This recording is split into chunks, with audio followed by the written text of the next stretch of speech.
Welcome into a special edition of Rebound Off the Net as we preview the Washington Wolfpack's 2025 season. I'm your host, Joshua Cox. The Wolfpack will compete in the West Division, which includes the reigning champion Billings Outlaws, Arizona Bandits, and Oregon Lightning. The Wolfpack enter their second season as a franchise and look to take a big step forward this season. They'll be led on the field by second-year head coach J.R. Wells, and he joins us today to preview the upcoming season. Coach, how are you doing today?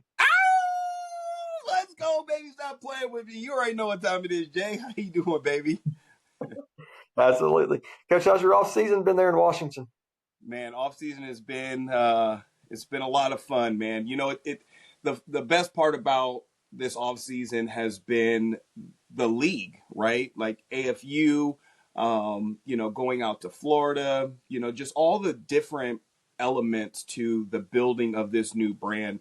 You know, it has been such an awesome time, awesome experience, especially connecting with all the coaches around the league.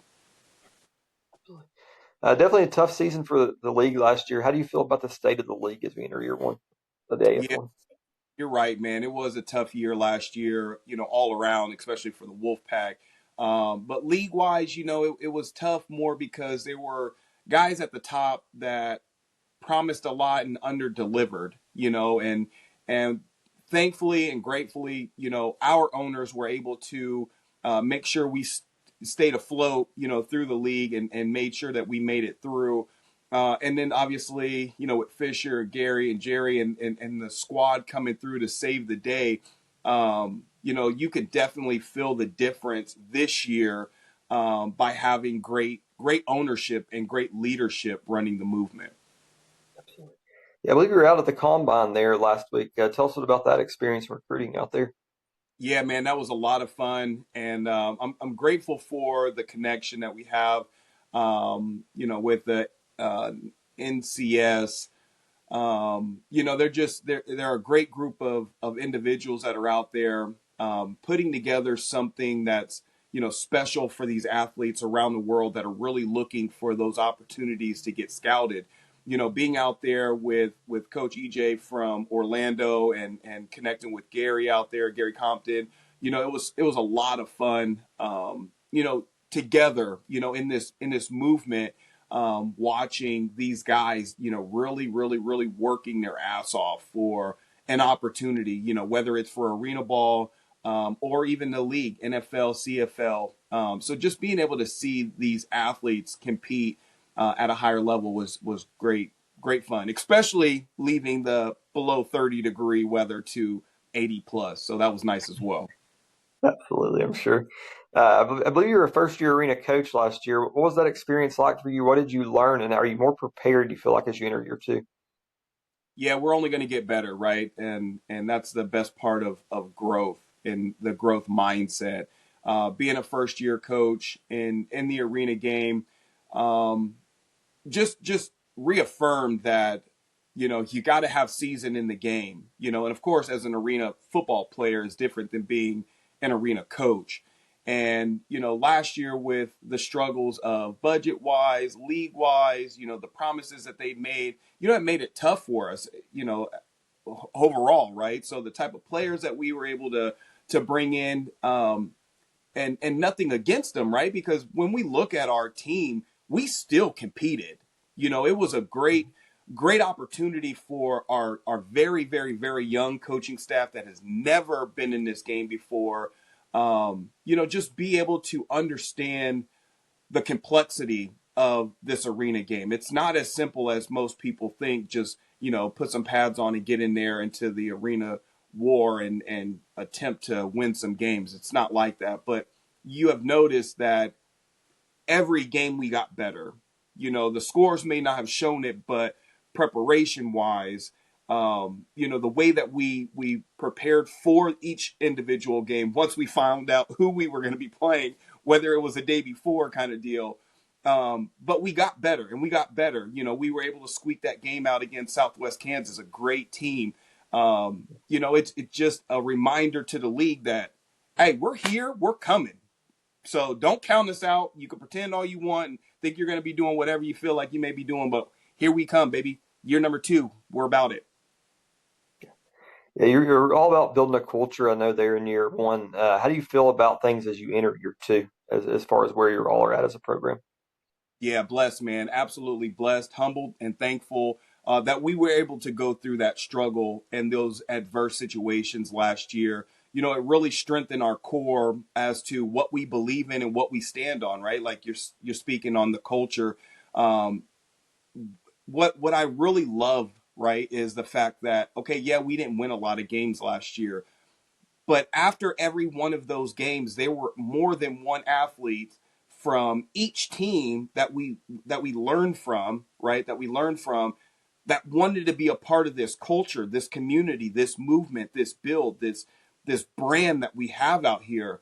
And again, that's something that we stand on. I mean, I had to turn away some really high caliber guys because I stand on the standard of what we're building here. You got to be humble. You got to be hungry. You got to be a team player, a we team, not a me team. And I've noticed that there are guys that really feel like they're better than the game in the sense of, coach, listen, I know my worth, and I just need this kind of money. Like, okay, well, that's not what we're building here. Year two, we don't have that kind of money, and that's just transparent. We know what it is, especially on a business mindset. Any business that's going to survive has got to make it through the first 5 years, kind of deal. And here we are, year number two, again being here. There were teams that were unable to make it through last year that were those seasoned teams that were paying those guys the type of money that they were looking for, and they fell short like Newport. And here we are, round two. Let's go. Yeah. Being the West Division this year, it kind of got dwindled down last year, but this year you'll be there with Billings, Arizona, Oregon. What are your thoughts overall in your division? Man, I love it. I love it. The best part about this division is, last year it was the AFL, and those champions were the Billings Outlaws. And of course, they're going to have a great organization no matter what, hands down. Mad respect to Coach Walker, and their movement. Steve Titus out there. I mean, they have some amazing people, just at the home front kind of deal. And what's even greater is the fact that we get to play them game number one. So it really just gets to justify right off the rip what our program is looking like playing the defending champs of the AFL. Now, mind you, there ain't no champs here just as of yet, right? Because we're just getting started with the AF1. Not slighting Arizona, again, they started off really well, hiring a very seasoned, great head coach. Brings a lot of experience. They have Jeremiah that's really working on bringing in some seasoned vets. Of course, he knows the game, and that was something that, again, last year, speaking to organizations overall, is you got to have understanding of this game. Again, that ties into Coach Jones. He's doing a great job out there building a program with some seasoned vets. So I believe the West Coast is always going to be one of those strong, dominant conferences. Taking nothing away from the other two, but we're going to be strong out here, and there are going to be some great games for sure. It'll be fun to watch. Y'all have an interesting non-conference schedule. You get to bring in Nashville, and you also get to go on the road to Salina. What are your thoughts on some of these new teams you're going to get to play this year? Well, not new for us, right? We played Salina last year, and honestly, I think Salina probably had the best defense in the league. Um, Coach O, he's a great coach, man, and he really builds a great caliber team, right? He's won multiple championships. Salina has a great program, man. Their hospitality, overall, everything from ownership wise, all their coaches, they're just a great program. So I'm definitely looking forward to getting that rematch in Salina for sure. Definitely looking for a different outcome, 100%. Looking at what the roster that we're bringing to the table, again, taking nothing away from Coach O, because again, they're building something special out there. And then, of course, Nashville. Now, Nashville is one of those silent killers, right? Like, I don't know if they've shared who their head coach is. Of course, I know, but having some great season out there, I can't wait. We were talking a big game about Nashville going into the playoffs last year, and blah blah blah, and all those bye weeks that they took, and how the hell they going to get in there. Listen, it's our turn to play you, bro. I can't wait. I can't wait. I can't wait to play some of these teams, especially Corpus. Boy, bring that ass here. BTA. Yeah. Coach, introduce us your 2025 coaching staff. Yes. Okay, let's do it. Of course, we're going to bring back my defensive coordinator. Um, I really want you guys to have a chance to speak with him. This kid, young kid, up and coming, great Hall of Fame coach. He'll just continue dialing in. I mean, this kid is an absolute brainiac. I mean, we start our coaches meetings at 6 p.m. and the way that we schedule our coaches meetings are 6 p.m. till, right? Because there's just so many different elements to this game, and having someone like him that is dialed, and you're gonna see it. I can stand on the fact that our defense will be one of the top tier defenses in the league. Now, of course, it's like, oh well, your offense has got to do something, and to keep that. Listen, watch what's happening, and of course, we're talking about this staff here. I'm extremely blessed to have Melissa retire. She's our special teams coordinator. The mind behind her is just absolutely crazy. I mean, just crazy. Those very minute pieces of the game that she studies is just outstanding. And of course, we have our linebacker coach, second year into the game. And as we know, just like arena football, right? You have linebackers and fullbacks kind of deal.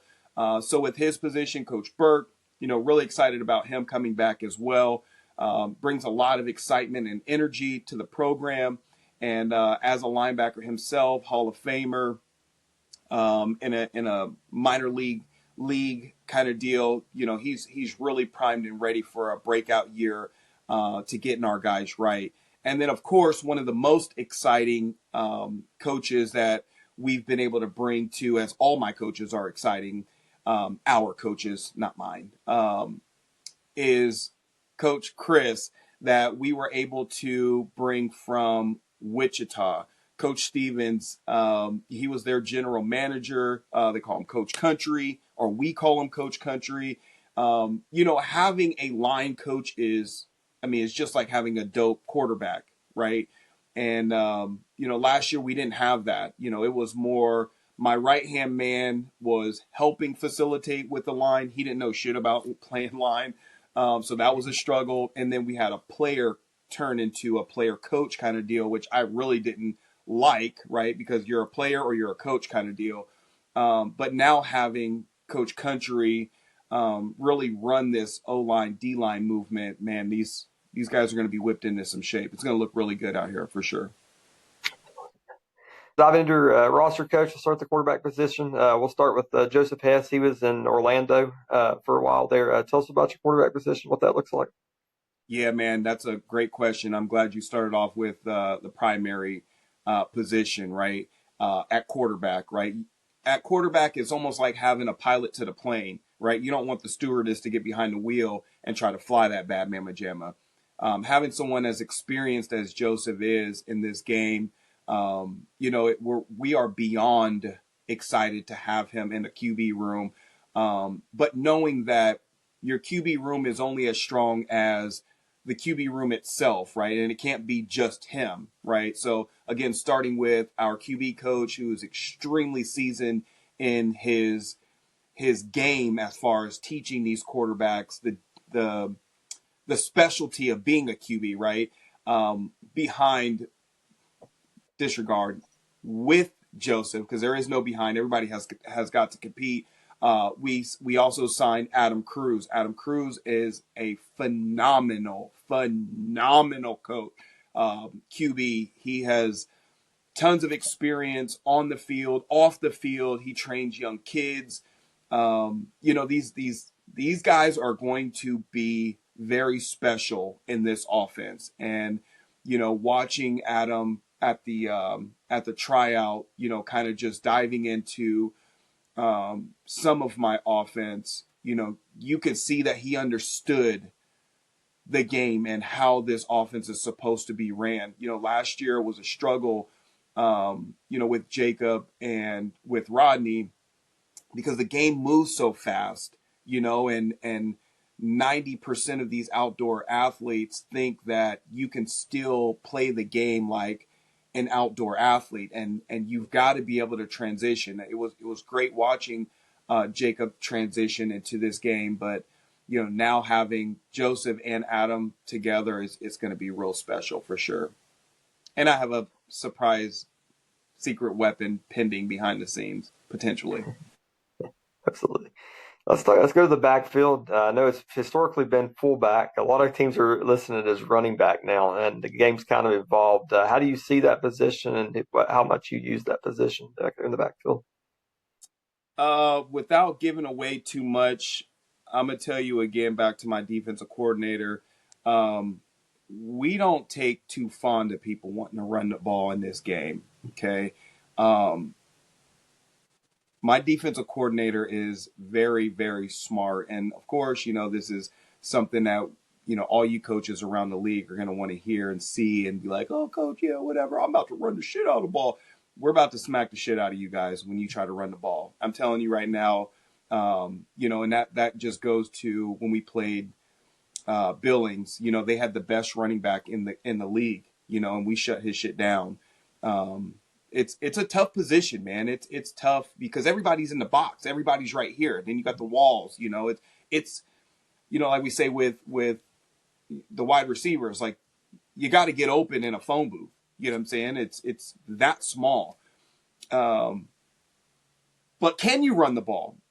Yeah. I mean, you look at the Salinas in the Southwest that play a lot of their game in shotgun. They like to do the zone reading and tossing and whatever. It's all about being creative.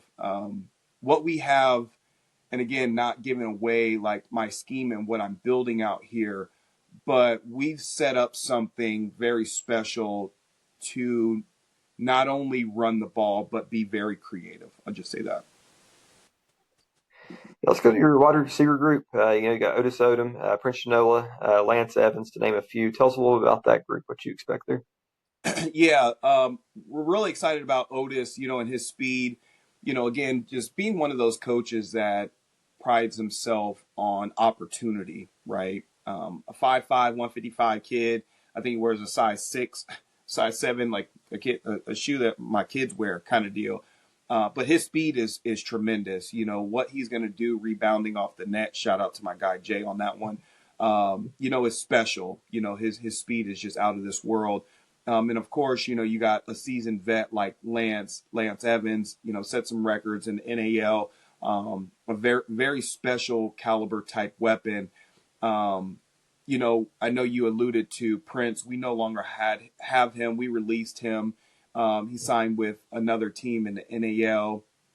He had some things going on in his life, and it's my job as the head coach to make sure that I respect the growth of these athletes, because that's really what it's all about.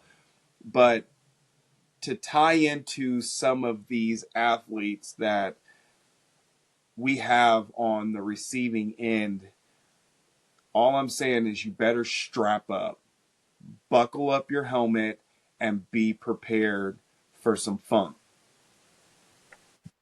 Yeah, let's go to the O-line. Arrington Daughtery, Don Moore, Damian Lopez. Tell us a little about the guys up front.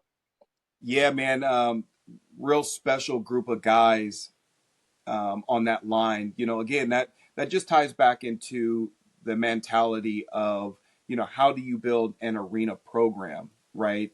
Um, you know, Super shout out to, I'll just say, Coach O from Salina. We had some really great conversations in Chicago, and of course, he's one of those guys that, wants to see everyone succeed, and that's why he's going to be a Hall of Fame coach, if he's not already, kind of deal.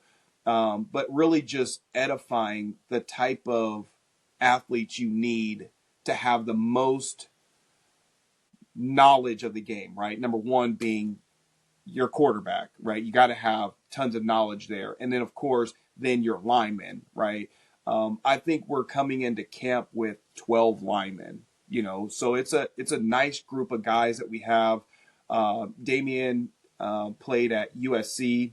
I think he was like a third string or something, but not taking away from it, right? Because anytime you're at a prestige program, you're going to learn something. And last year he was playing with Corpus. They went all the way to the championship round. They got drugged, but at the same time, you've been able to acquire some experience.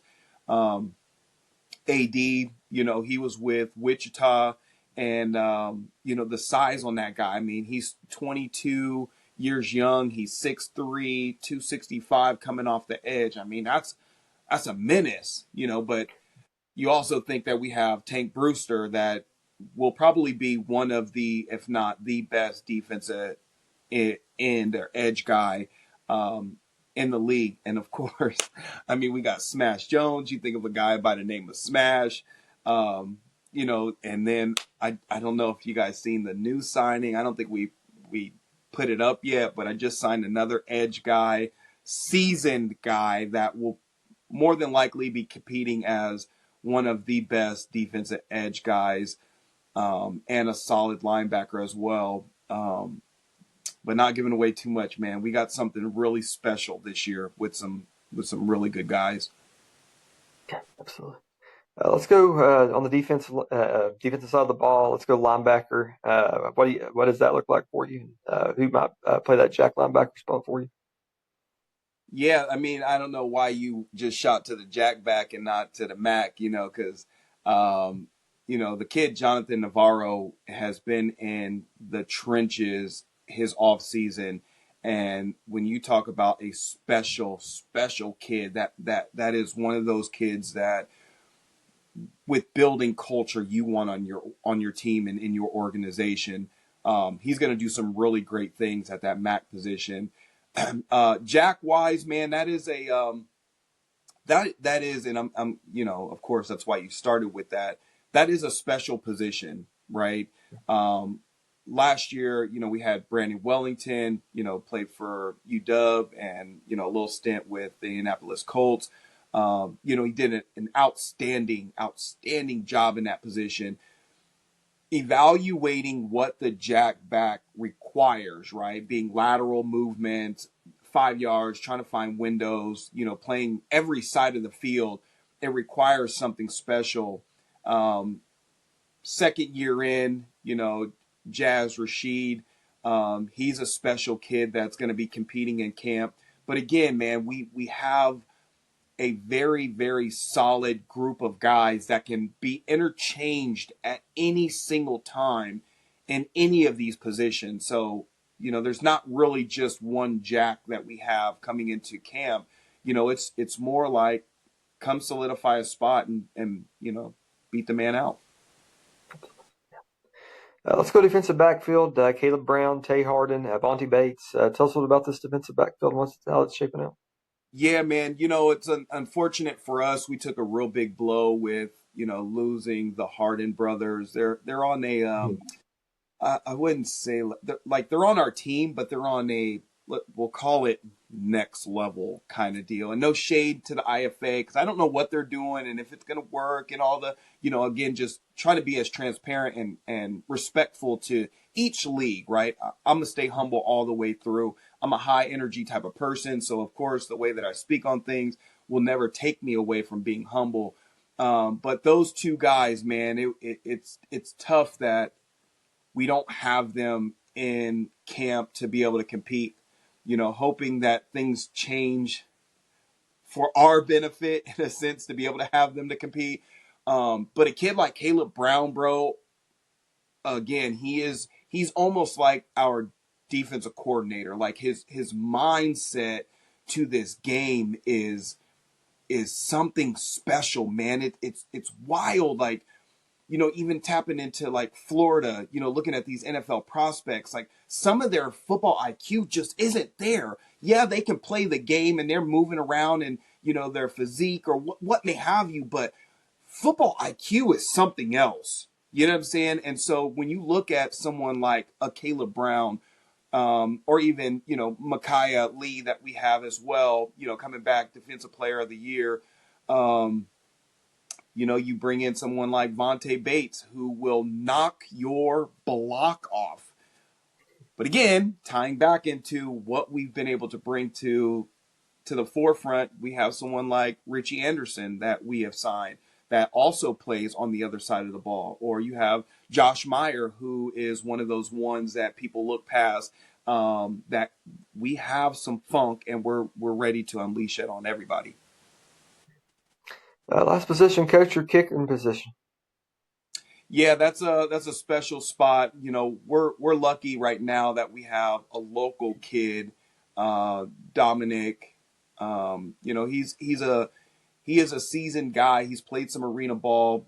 He's played some outdoor ball. He's a really good person. He's a really good person. Teaches in a college. You know, but again, we have Melissa. You know, an ex kicker as well. That's also working on having some more kickers inside of our kicking room. And like I told her, you know, whoever you want, whoever you feel fits our program, you know, bring them in. Let's compete and let's keep rocking. Matt, you got a message for the team as you head into camp? What is your message for your team? Man, my team knows what time it is, man. We're locked in. We're ready, right? Because you stay ready, you ain't got to get ready. Let's go, man. Put you guys on notice, and we put the league on notice. You know what I'm saying? And now everybody wants to come and see what we got going on. Let's just zip it and punch these people in the mouth. BTA.